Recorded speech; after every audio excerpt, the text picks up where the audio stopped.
ఓం నమ శివాయ శ్రీ మాత్రే నమ. ఓం శ్రీ సాయిరామ్. అందరికీ నమస్కారం అండి. రేపే క్షీరాద్రి ద్వాదశి, ఆదివారం, పరమ పవిత్రమైన రోజు. ఈరోజు ప్రతి ఒక్కరూ తులసీదేవిని పూజించి తీరాలి. ఈ ఒక్కరోజు తులసీదేవిని పూజిస్తే సంవత్సరం మొత్తం కూడా తులసీదేవిని పూజించిన ఫలితం లభిస్తుంది. మరి ఈ క్షీరాద్రి ద్వాదశి రోజు తులసీదేవిని ఎలా పూజించాలి, ఏ నైవేద్యాలు పెట్టాలి, ఏ సమయంలో పూజ చేసుకోవాలి, తులసి చెట్టు ముందు తప్పనిసరిగా ఏం పూలు వేయాలి అనే విషయాన్ని ఇప్పుడు ఈ వీడియోలో వివరంగా తెలుసుకుందాము. ఫ్రెండ్స్, ఫస్ట్ అయితే శ్రీ మాత్రే నమః అని కామెంట్ చేయండి. ఈ వీడియోకి ఒక లైక్ కొట్టి మా ఛానల్ని సబ్స్క్రైబ్ చేసుకొని మాకు సపోర్ట్ చేయండి. క్షీరాబ్ద ద్వాదశి రోజున విష్ణుమూర్తికి తులసి మాతకు వివాహం జరిగింది. ఈ పర్వదినాన్ని మనం క్షీరాబ్ది ద్వాదశిగా జరుపుకుంటున్నాం. ఈ క్షీరాబ్ది ద్వాదశి రోజున స్త్రీలు ఉదయాన్నే నిద్రలేచి చన్నీటితో తలస్నానం చేయాలి. ముఖ్యంగా ఈ ద్వాదశి రోజున ఇంటి గడపలకు ఖచ్చితంగా పసుపు రాయాలి. గడపను లక్ష్మీదేవి స్వరూపంగా భావిస్తాము కాబట్టి ఈ రోజున ఏ స్త్రీ అయితే గడపలకు పసుపు కుంకుమ బొట్లు పెడుతుందో ఆ ఇంటికి అఖండ రాజయోగం సిద్ధిస్తుంది. భర్త ఆదాయం విపరీతంగా పెరుగుతుంది. రోజు తులసి మొక్క వద్ద క్షీరాబ్ది ద్వాదశి పూజ చేసేటప్పుడు ఆడవారు చేతికి తప్పనిసరిగా గాజులు ధరించాలి. అలా ధరిస్తే దీర్ఘసుమంగళి యోగం వస్తుంది. ఈ క్షీరాబ్ది ద్వాదశి రోజు అందరూ గుర్తుపెట్టుకొని పసుపు లేదా ఎర్రటి రంగులో ఉండే దుస్తువులు ధరించాలి. అలా ధరించటం వలన సంవత్సరం అంతా కూడా లక్ష్మీదేవి అనుగ్రహం మీ మీద ఉంటుంది. మీకు ధనధాన్యాలకు లోటు అనేది రాదు కనుక అందరూ కూడా ఈ రోజు గుర్తుపెట్టుకుని పసుపు లేదా ఎరుపు రంగులు ఉండే దుస్తులు ధరించండి. అలాగే ఈరోజు స్త్రీలు కాళ్ళకు పసుపు రాసుకోవాలి. అలా రాసుకుంటే దరిద్రం మీ పాదాల నుండి బయటకు వెళ్ళిపోతుంది. ముఖ్యంగా క్షీరాబ్ది ద్వాదశి రోజు పూజ చేసే స్త్రీలు కాళ్ళకు పసుపు రాసుకోకుండా పూజ చేయకూడదు. అంతేకాదు క్షీరాబ్ది ద్వాదశి రోజు పూజ చేసే ఆడవారు నుదుటిన బొట్టు, తలలో పూలు కూడా పెట్టుకొని తులసి పూజ చేసుకుంటే అష్టైశ్వర్యాలు సిద్ధిస్తాయి. ఇక ఇప్పుడు పూజ ఏ విధంగా చేయాలో వివరంగా తెలుసుకుందాం. ఏకాదశి వ్రతం చేసి ద్వాదశి పూజ చేస్తే చాలా మంచిది. ముందు రోజు ఏకాదశి ఉపవాసం చేయని వారు కూడా ఈ క్షీరాబ్ది ద్వాదశి పూజ చేసుకోవచ్చు. ఈ క్షీరాబ్ది ద్వాదశి పూజ ఏ సమయంలో చేయాలి అంటే సాయంత్రం 5 గంటల నుండి రాత్రి 8 గంటల లోపు ఈ తులసి పూజ చేసుకోవాలి. పూజ చేసే ముందు తులసి చెట్టు దగ్గర పద్మ ముగ్గును మరియు శంకు చక్రాలను ఈ 3 ముగ్గులు వేస్తే చాలా మంచిది. ఇక నైవేద్యం విషయానికి వస్తే పానకము, వడపప్పు తప్పనిసరిగా నైవేద్యంగా పెట్టాలి. ద్వాదశి రోజు ఉదయాన్నే లేచి స్నానం చేసుకొని తులసి కోట దగ్గర శుభ్రంగా తుడిచి ఆవు పేడతో అలకాలి. లేకపోతే మామూలుగా పసుపు నీళ్ళైనా సరే చల్లవచ్చు. తర్వాత అక్కడ బియ్య పిండితో పద్మ ముగ్గు వేసి ఆ ముగ్గు మీద పువ్వులను చల్లి అలంకరించుకోవాలి. ఈ విధంగా తులసిని తయారు చేసుకోవాలి. ఆ రోజు సాయంత్రం ఒక చిన్న ఉసిరి కొమ్మను తులసి కోటలో తులసి మొక్క పక్కన నాటాలి. ఉసిరి కొమ్మ అందుబాటులో లేనివారు లక్ష్మీనారాయణుల విగ్రహాన్ని లేదా ఫోటోని ఒక ప్లేట్లో పెట్టి తులసి కోటలో పెట్టాలి. ఆ తర్వాత తులసి కోట దగ్గర చలిమిడితో చేసిన దీపాలు వెలిగించుకోవాలి, లేదా మామూలు దీపాలనైనా సరే వెలిగించుకోవచ్చు. ఈరోజు ఇలా తులసి కోట ముందు ఎవరైతే దీపాలు పెడతారో వారి ఇంట్లో కలకాలము ధనధాన్యాలు నిలుస్తాయని శాస్త్రవచనం. తులసి కోట చుట్టూ దీపాలు పెట్టుకోవాలి, కానీ ఆ దీపాలను తులసి చెట్టుకు వేడి తగిలేలాగా పెట్టకూడదు. కొంచెం దూరంగా పెట్టుకోవాలి. ఇలా దీపాలు పెట్టిన తర్వాత తులసిని, ఉసిరిని మీ దగ్గర ఉన్న పూలతో చక్కగా అలంకరించండి. నైవేద్యంగా చల్మిడి, వడపప్పు, తాంబూలము, కొబ్బరికాయ సమర్పించాలి. వీటితో పాటు ఖచ్చితంగా ఉసిరికాయలతో చేసిన ఏదో ఒక పదార్థాన్ని నైవేద్యంగా సమర్పించాలి.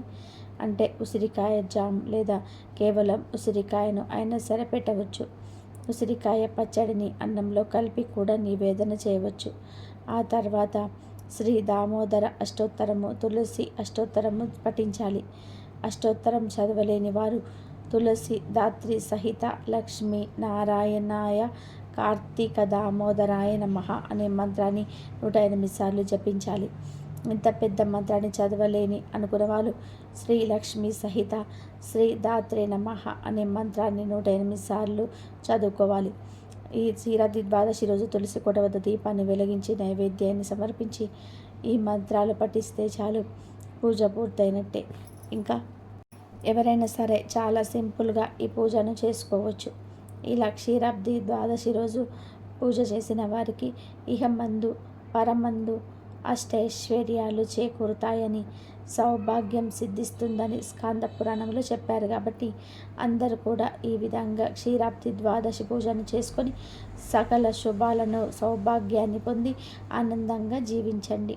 ఒకవేళ మీ ఇంట్లో తులసి మొక్క లేకపోతే ఈ క్షీరాబ్ది ద్వాదశి నాడు మీ ఇంటికి ఒక తులసి మొక్కను తెచ్చిపెట్టుకోండి. తులసి మొక్క ఉన్న ఇంట్లో కష్టాలు లేకుండా లక్ష్మీదేవి ఆశీర్వాదం ఉంటుంది. విశేషమైన పుణ్యఫలాలు లభించి మాంగళ్య వృద్ధి సర్వసుఖాలు కలుగుతాయని, పూర్వజన్మ పాపాలు నివారింపబడతాయని నమ్మకం. సంవత్సరంలో ఏ రోజైనా సరే దీపారాధన చేయకపోతే వచ్చే దోషం ఈరోజు దీపారాధన చేయడం వలన పరిహారం అవుతుంది. ముఖ్యంగా క్షీరాబ్ది ద్వాదశి రోజున పేదలకు పెరగన్నం దానం చేస్తే 1,00,00,000 మందికి అన్నదానం చేసినంత పుణ్యం లభిస్తుంది. అప్పుల సమస్యలు తొలగిపోయి విపరీతమైన యోగం కలుగుతుంది. ఈ ద్వాదశి రోజున విష్ణు ఆలయాల్లో తులసి వివాహాన్ని జరిపిస్తారు. తులసి యొక్క కొమ్మను వధువుగా అలంకరించి విష్ణు స్వరూపంగా భావించే ఉసిరి కొమ్మను తీసుకొచ్చి తులసితో కళ్యాణం జరిపిస్తారు. ఈ ద్వాదశి రోజున తులసి వివాహం చూసి అక్షింతలను తలపైన వేసుకుంటే దాంపత్య వివాహ సమస్యలు తొలగిపోతాయి. అలాగే ఈ క్షీరాబ్ది ద్వాదశి రోజు తులసి కోట దగ్గర 365 ఒత్తులను కూడా వెలిగించవచ్చు. ఉపవాసం నుండి 365 ఒత్తులను వెలిగిస్తే సంవత్సరం అంతా కూడా దీపారాధన చేసిన ఫలితం వస్తుంది. పాల సముద్రం నుండి సకల సిరులతో ఆవిర్భవించిన లక్ష్మీదేవిని శ్రీహరి పరిణయమాడిన శుభతిథి ఇదే. ఈ కారణంగానే క్షీరాబ్ది ద్వాదశి సాయంత్రం ముత్తైదువుల లక్ష్మీదేవిని భక్తి శ్రద్ధలతో పూజించి శ్రీ మహావిష్ణువు లక్ష్మీదేవికి వివాహం జరిపిస్తారు. తులసిని శ్రీ లక్ష్మిగాను, విష్ణు చెట్టును శ్రీమన్నారాయణుడుగాను భావించి వివాహం జరిపించి పునీతులవుతారు. సాయంత్రం దీపాలతో అలంకరిస్తారు. ఈరోజు అంటే శ్రీ మహావిష్ణువు ప్రీతి, అందుకే లక్ష్మీదేవి సైతంగా ఆయన ఈ రోజున బృందావనంలోకి అడుగులు పెడతాడు. బృందావనము అంటే తులసి, తులసి అంటే లక్ష్మి అని నమ్మకం ఉంది. కాబట్టి ఈ రోజున లక్ష్మీ స్వరూపమైన తులసి చెట్టులో విష్ణు స్వరూపమైన ఉసిరి మొక్కను ఉంచి పూజలు చేస్తూ ఉంటారు. తులసి కోటకు చేరువలు శ్రీ మహావిష్ణువు ప్రతిమను కానీ శ్రీకృష్ణ ప్రతిమను కానీ ఉంచి పూజ చేస్తే మంచి ఫలితం వస్తుంది. భక్తి శ్రద్ధలతో క్షీరాబ్ది ద్వాదశి పూజ చేసిన వారికి ఆయురారోగ్య అష్టైశ్వర్యాలు సంప్రాప్తిస్తాయని వేదాలు ఘోషిస్తూ ఉన్నాయి. అంతేకాదు క్షీరాబ్ది ద్వాదశి పూజ చేసిన వారికి సౌభాగ్యం సిద్ధిస్తుంది, సుమంగళే యోగం సిద్ధిస్తుంది. అందుకే మహిళలు ఎంతో భక్తిగా ఈరోజు పూజ చేస్తారు. ఈ పూజ చేయడం వలన సుమంగళి యోగం సిద్ధిస్తుంది. వివాహమైన ఏ భారతీయ మహిళ అయినా సరే ముందు ధనాన్ని, బంగారాన్ని, చీరలను కావాలని కోరుకోదు. అన్నిటికంటే ముఖ్యం సౌభాగ్యం కోరుకుంటుంది. భారతదేశంలో పుట్టిన ఏ స్త్రీ అయినా సరే సౌభాగ్యాన్ని, భర్త ఆయుస్సును కోరుకుంటుంది. స్త్రీల సౌభాగ్యాన్ని నిలిపి భర్త ఆయుష్ను జాగ్రత్తగా కాపాడేది క్షీరాబ్ది ద్వాదశి పూజ. ఆషాఢ మాసంలో శుద్ధ ఏకాదశి రోజున క్షీరసాగరంలోనే శయనించిన విష్ణు భగవానుడు కార్తీక శుద్ధ ఏకాదశి నాడు నిద్ర నుంచి మేలుకొన్నాడు. అలా నిద్ర నుండి మేలుకొనిన మరుసటి రోజే క్షీరాబ్ది ద్వాదశి పర్వదినంగా భక్తులు పండుగను జరుపుకుంటూ ఉంటారు. కార్తీక శుద్ధ ద్వాదశి వ్రతం విష్ణువుకి ఇష్టమైన వ్రతం. ఈరోజు తులసి మొక్క అపూర్వమైన శక్తులను పొందుతుంది. ఈ రోజున తులసిని లక్ష్మిగా, ఉసిరి చెట్టును విష్ణువుగా భావించి పూజ చేస్తే అద్భుతంగా సౌభాగ్యం సిద్ధిస్తుంది. ఈ రోజున ఆవు కొమ్ముకు బంగారు తొడుగులు తొడిగి, ఆవు కాళ్ళకు వెండి డెక్కలు తగిలించి దూడతో సహా బ్రాహ్మణుడికి దానం ఇస్తే ఆ ఆవు శరీరం మీద ఎన్ని రోమాలు ఉన్నాయో అన్ని సంవత్సరాలు ఇంద్రలోకంలో స్వర్గ సుఖాలు పొందుతారు. కృతయుగంలో దేవతలు, రాక్షసులు అమృతం కోసం క్షీరసాగర మదనాన్ని కార్తీక శుద్ధ ద్వాదశి నాడు చేసిన రోజు కనుకని క్షీరాబ్ది ద్వాదశి అని పిలుస్తుంటారు. అమృతం కోసం క్షీరసాగరాన్ని చిలికారు గనక స్త్రీలకు ద్వాదశిని, అమృతం కోసం సాగరాన్ని మదించారు గనక మదన ద్వాదశి అని అనేక పేర్లు వాడుకలో ఉన్నాయి. శ్రీ మహావిష్ణువు లక్ష్మీ సమేతంగా బ్రహ్మ, ఇంద్రాది దేవతలతో కలిసి బృందావనానికి వెళ్ళారు అంటారు. అందుకే ఈ రోజున బృందావని ద్వాదశి అని కూడా అంటారు. కాబట్టి బృంద విష్ణువుల వివాహం జరిగి బృంద తులసి చెట్టుగాను విష్ణువు సాలగ్రామంగా ఒకరినొకరు శపించుకున్న రోజు గనక బృంద ద్వాదశి అంటారు. క్షీరసాగర మదనంలో జరిగిన లక్ష్మీదేవిని శ్రీ మహావిష్ణువు దేవదానవ సమక్షంలో వివాహమాడతాడు. చాతుర్మాస వ్రతం ఆచరించిన సాధకులు కార్తీక శుద్ధ ద్వాదశి రోజు వ్రత సమాప్తి చేయడం ఆచారంగా ఉంటుంది. కార్తీక శుద్ధ ద్వాదశి రోజునే శ్రీ మహావిష్ణువు లక్ష్మీ సమేతంగా బ్రహ్మ ఇంద్రాది దేవతలతో కలిసి బృందావనానికి వెళ్ళారు అంటారు. అందుకే ఈ రోజును బృందావని ద్వాదశి అని కూడా అంటారు. పురాణ కథనాన్ని అనుసరించి తులసి కళ్యాణం కథ ఇలా సాగుతుంది. దేవదానవులు అమృతం కోసం సాగరాన్ని మదించినప్పుడు లక్ష్మీదేవి సహోదరిగా తులసి పుట్టుకొచ్చింది. అప్పుడు తులసి కూడా విష్ణుమూర్తిని ఆరాధించింది. పెళ్లి చేసుకోవాలని కలలు కంది. అయితే అప్పటికే లక్ష్మీదేవి విష్ణువుకు భార్య అవ్వడం వలన సహజంగానే ఆమెకు తులసి మీద మహాకోపం వచ్చింది. తన పెన్మిటికి మరో భార్య ఏమిటి అని చిరాకు పడి తులసిని నువ్వు మొక్కగా మారిపో అని శపించింది. అయితే దాని పట్ల అంత ఆరాధన పెంచుకున్న తులసి మొక్కగా మారిపోవడం విష్ణుమూర్తిని బాధించింది. అందుకే తులసి బాధపడకు, భవిష్యత్తులో నీ కోరిక తప్పకుండా నెరవేరుతుంది. నేను సాలగ్రామ రూపంలో ఉన్నప్పుడు నువ్వు నాకు బాగా దగ్గరవుతారు. తులసి ఆకుల రూపంలో ఇళ్లలో దేవాలయాలలో తులసి ఆకులతో నన్ను పూజిస్తారు. అంతేకాదు భక్తులందరూ కూడా నిన్ను ఎంతో పవిత్రంగా భావించి ఇళ్లలో తులసి మొక్క నాటుకొని ప్రతిరోజు పూజిస్తారు. నీకు నీళ్ళు పోసేటప్పుడు భక్తిగా నమస్కరిస్తారు. మీ ముందు దీపం వెలిగించి పూజిస్తారు. కార్తీక శుక్ల ద్వాదశి నాడు మీతో నాకు కళ్యాణం చేస్తారు. అప్పుడు మీ కోరిక తీరే సంతృప్తి చెందుతావు అంటే ఓదార్చి దీవించాడు. ఆ విధంగా తులసి మొక్కకు ఎనలేని భక్తి చేకూరుతుంది. కార్తీక ద్వాదశి నాడు తులసికి ఉసిరికి వివాహం చేసే సాంప్రదాయం ఏర్పడింది. ఇక ఈ క్షీరాబ్ది ద్వాదశి రోజు పూజ ఆచరించేవారు చాలామంది చేసే పెద్ద తప్పు ఏమిటి అంటే అపొరపాటు ఏమిటి అంటే ఉసిరి చెట్టు లేదని బజార్లో అమ్మే ఉసిరి కొమ్మలను తీసుకొచ్చి తులసి కోటలో ఉచ్చి పూజ చేస్తూ ఉంటారు. లేదా ఉసిరి కొమ్మలు తెచ్చి తులసి కోటలో గుచ్చి పూజ చేస్తుంటారు. కానీ అలా చేయకూడదు. ఈరోజు ఉసిరి కొమ్మలను విరవకూడదు. అది శాస్త్ర విరుద్ధం. ఉసిరి చెట్టు వద్దనే పూజ చేసుకోవాలి. లేదా నర్సరీలో నుంచి చిన్న కుండీలో ఉసిరి చెట్టును తెచ్చుకొని దాన్ని తులసి కోటలో నాటి పూజ చేసుకోవాలి. కార్తీక మాసంలో క్షీరాబ్ది ద్వాదశి రోజు ఎట్టి పరిస్థితుల్లోనూ కూడా ఉసిరి చెట్టు కొమ్మలను విరవడము, నరకడం వంటి పనులు చేయకూడదు. అలా చేస్తే మీరు పూజ చేసిన ఫలితంగానే రాదు. చాలామందికి తెలియక ఈ తప్పు చేస్తారు. దీని వలన పూజ ఫలితం పోతుంది. కనుక అందరూ కూడా ఈరోజు ఈ తప్పు చేయకుండా జాగ్రత్త పడండి. ఇక ఈ పర్వదినాలలో ఆచరించే మరొక సాంప్రదాయం వనభోజనాలు. తోటలు ఊరికి దగ్గరలోనే వనాల్లోనికి వెళ్ళి ఉసిరి వద్ద విష్ణువు, శివ, లక్ష్మి పూజలు ఆచరించి అక్కడే వండిన ఆహార పదార్థాలను దేవుడికి నివేదించి అనంతరం అందరూ సామూహికంగా ప్రసాదాన్ని స్వీకరించడం, ఉల్లాసంగా ఆ రోజును ఆస్వాదించడం ఒక సాంప్రదాయం. క్షీరాబ్ది ద్వాదశి సాయంత్రం 5:30 నుండి 7:30 మధ్యలో తులసి చెట్టు మొదట్లో ఇది ఒక్కటి పెడితే చాలు, లక్ష్మీదేవి మీ ఇంటికి వస్తుంది. వద్దన్న ధనం వస్తూనే ఉంటుంది. మీ కష్టాలన్నీ కూడా తీరిపోతాయి.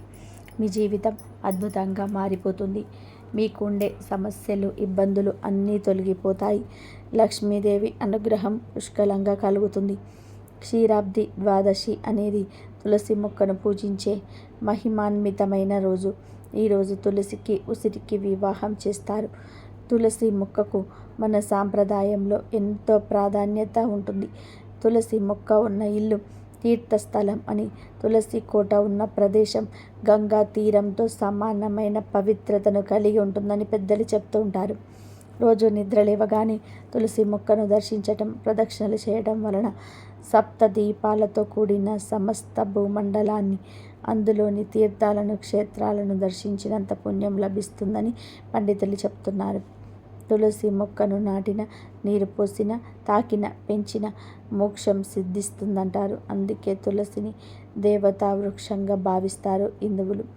తులసిని ప్రతిరోజు పూజిస్తారు. కానీ క్షీరాబ్ది ద్వాదశి రోజు మాత్రం మరింత ప్రత్యేకంగా పూజలు చేస్తారు. తులసికి, ఉసిరికి వివాహం చేస్తారు. ఈ పూజను కూడా సాయంత్రం సమయంలోనే చేస్తారు. అలా పూజ చేసేటప్పుడు అంటే 5:30 నుండి 7:30 మధ్యలో తులసి మొక్క మొదట్లో ఇదొక్కటి పెడితే చాలు, లక్ష్మీదేవి అనుగ్రహం కలుగుతుంది. మీ కోరికలన్నీ కూడా తీరిపోతాయి, ధనం వస్తూనే ఉంటుంది అని శాస్త్ర పండితులు చెప్తూ ఉన్నారు. మరి ఇంతకీ క్షీరాబ్ది ద్వాదశి రోజు తులసి మొక్క మొదట్లో ఏం పెట్టాలనే విషయాన్ని ఇప్పుడు మనం ఈ వీడియోలో వివరంగా తెలుసుకుందాం. ఈ క్షీరాబ్ది ద్వాదశి రోజు మీరు పూజ చేసే సమయంలో అంటే సాయంత్రం 5:30 నుంచి 7:30 మధ్యలో చక్కగా ఒక వైట్ పేపర్ని తీసుకోండి. ఆ పేపర్లో 1 స్పూన్ పసుపు వేయండి. అలాగే కొంచెం పచ్చకర్పూరాన్ని కూడా వేయండి. ఆ పసుపులో మీ పచ్చకర్పూరాన్ని వేయండి. చివరిగా ఒక పువ్వును ఉన్న లవంగాన్ని కూడా వేయండి. 1 స్పూన్ పసుపు, కొంచెం పచ్చకర్పూరము, 1 లవంగం, ఈ మూడింటిని పేపర్లో వేయాలి. పచ్చకర్పూరం లేకపోతే మామూలు కర్పూరాన్ని కూడా వేయొచ్చు. ఇలా ఈ మూడింటిని వేసి ఆ పేపర్ను పొట్లంలాగా చుట్టండి. ఆ తర్వాత ఈ పొట్లాన్ని మీ ఎడమ చేతిలో పట్టుకొని ఇంట్లోని గదులన్నింటిలో కూడా తిరగండి. అంటే బెడ్రూము, కిచెను, హాలు, చివరిలో బాత్రూమ్, ఇలా అన్ని గదుల్లో తిరగండి.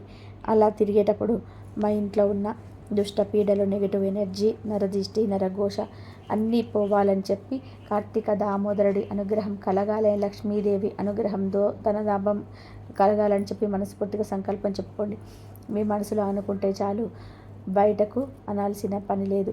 ఇలా ఇల్లంతా కూడా ఒకసారి తిరిగేసిన తర్వాత ఈ పొట్లాన్ని తీసుకొని వచ్చి మీ తులసి కోటలో తులసి చెట్టు మొదట్లో పెట్టండి. అంటే జస్ట్ అలా పెడితే చాలు, పాతి పెట్టాల్సిన అవసరం లేదు.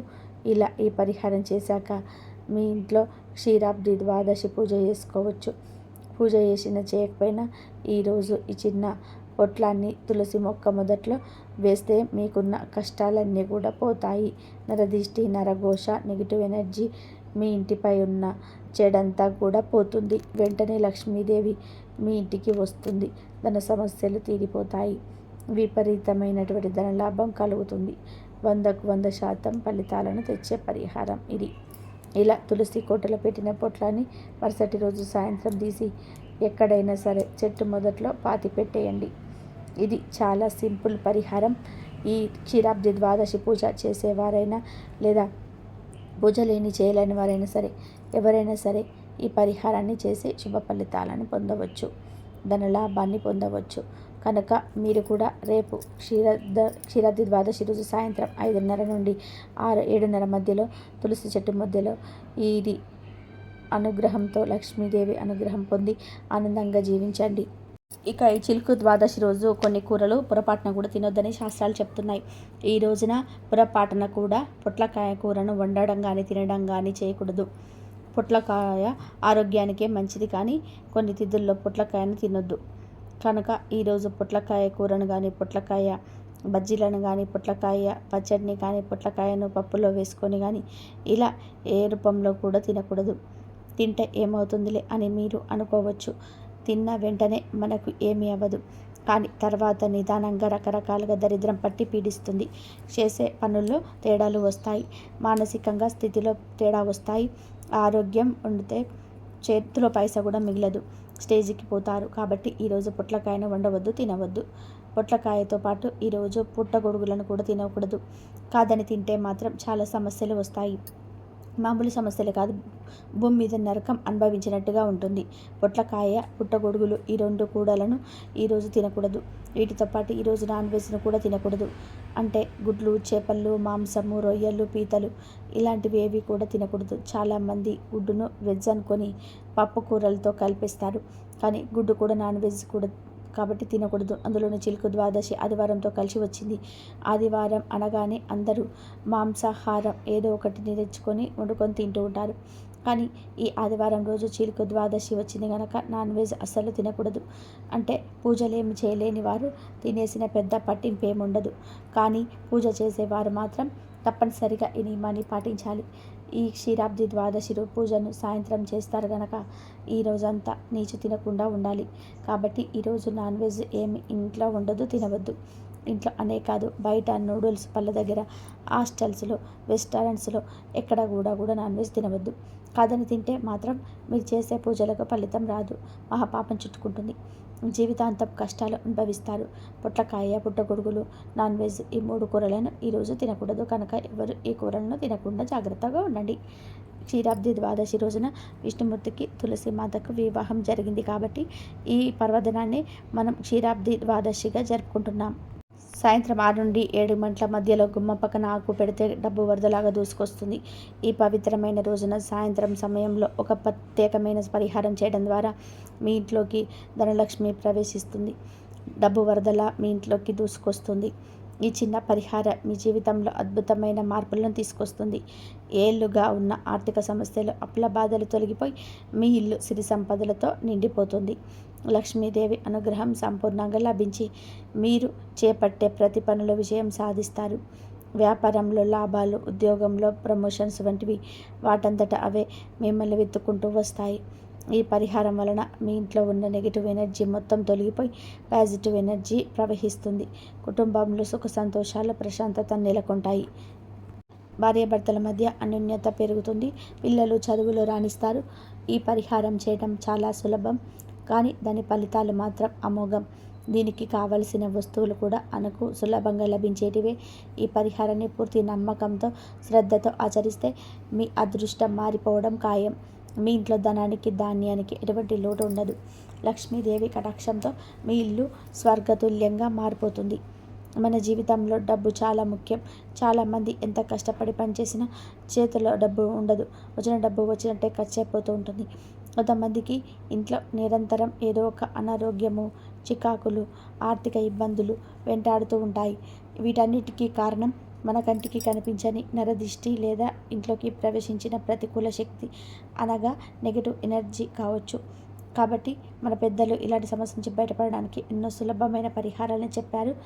ముఖ్యంగా పవిత్రమైన పర్వదినాల్లో చేసే పరిహారాలకు శక్తి చాలా ఎక్కువగా ఉంటుంది. అలాంటి అద్భుతమైన రోజు రేపు రాబోతుంది.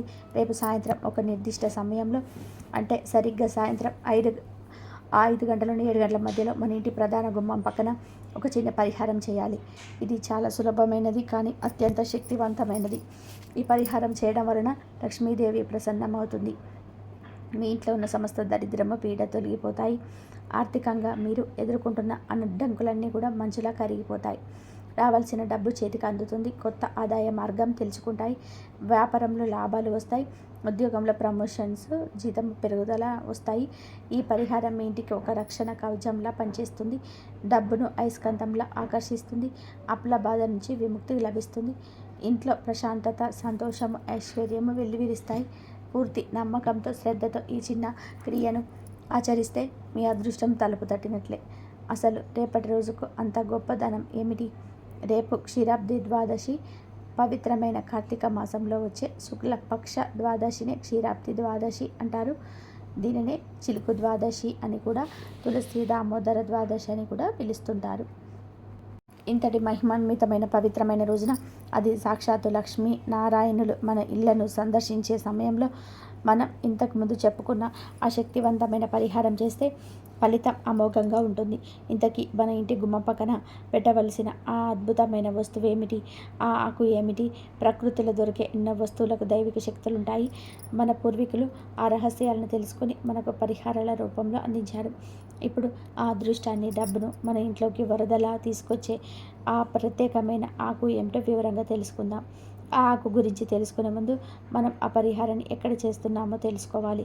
అదే గుమ్మం. ఇంటికి గుమ్మం కేవలం ద్వారం కాదు, అది మన ఇంటికి ముఖద్వారం. అది మన ఇంటి పవిత్రతకు, సంస్కృతికి చిహ్నం. బయటి ప్రపంచానికి, మన ఇంట్లోని పవిత్రమైన వాతావరణానికి మధ్య ఉండే సరిహద్దు. అందుకే ప్రతిరోజు గుమ్మాలకు పసుపు రాసి, కుంకుమ బొట్లు పెట్టి, ముగ్గులు వేసి అలంకరిస్తాం. లక్ష్మీదేవి మన ఇంట్లోకి ప్రవేశించేది ప్రధాన గుమ్మం ద్వారానే. అందుకే గుమ్మాన్ని లక్ష్మీ స్థానం అంటారు. గుమ్మానికి ఇరువైపులా ద్వారపాలకులు ఉంటారు.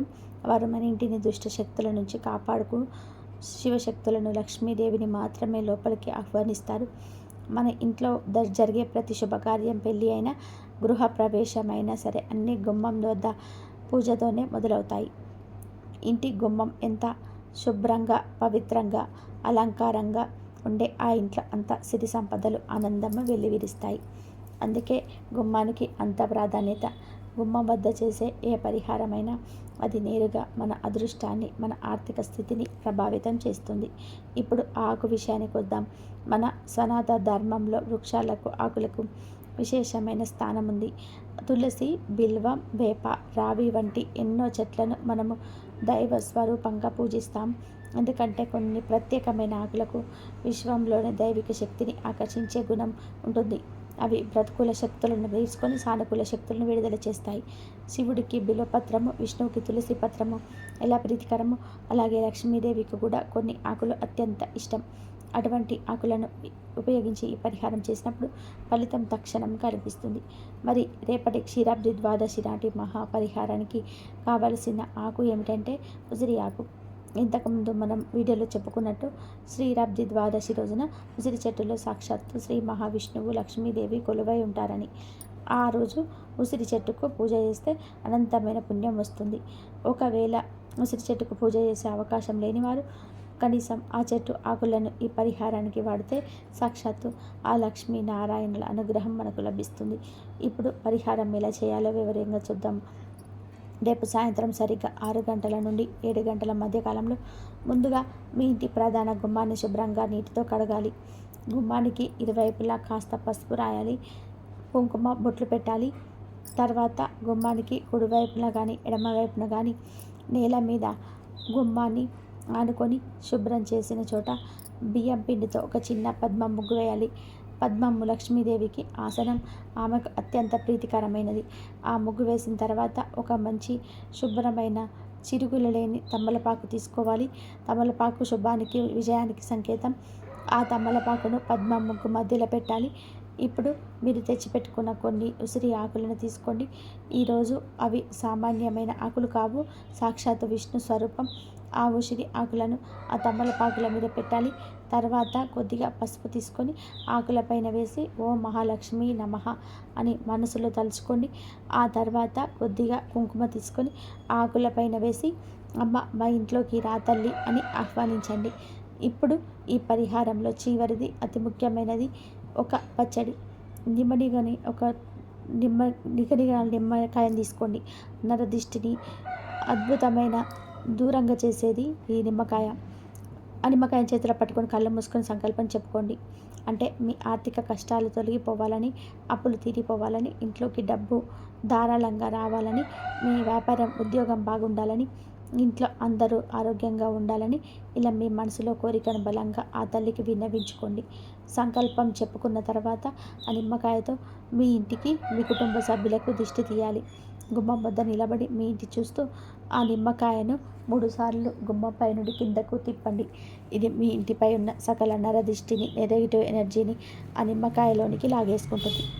అలా దిష్టి తీసిన నిమ్మకాయను వెంటనే మీరు సిద్ధం చేసి ఉంచిన ఆ ఉసిరి ఆకుల మీద పడేయండి.